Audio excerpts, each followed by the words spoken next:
ప్రతిరోజు చెప్పండి, డబ్బు అంటే నాకు చాలా ఇష్టం, నేనంటే డబ్బుకి చాలా ఇష్టం. ప్రతిరోజు డబ్బు నా చేతికి అందుతున్నందుకు కృతజ్ఞత. మన స్నేహితుడైన డబ్బుకు ఫ్రెండ్షిప్ డే శుభాకాంక్షలు చెప్పండి. చిన్న చిన్న విషయాలను మీ ఇన్నర్ మైండ్ పట్టించుకోవడం వల్ల అసలు విషయాన్ని యూనివర్స్ తీసుకోదు. కావున మీరు ఏ విషయాలను పట్టించుకోకండి. మీకు కావాల్సింది మీ జీవితంలో ఉన్నత స్థితి, సంపద, డబ్బు. వీటితో 99% సమస్యలను అధిగమించవచ్చు. 1% విశ్వానికి వదిలేయండి.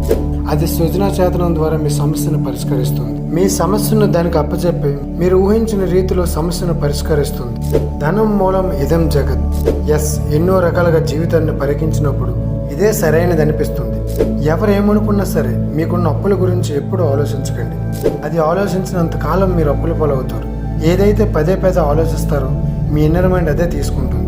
కాబట్టి సంపద, ధనం గురించి ఆలోచించండి, యూనివర్స్ మీకు ఇస్తుంది. మీ జీవితంలో సంతోషాన్ని, ఆనందాన్ని మాత్రం ఆలోచించండి, ఆహ్వానించండి. మీకు అఖండ ధన ప్రాప్తి వస్తుంది.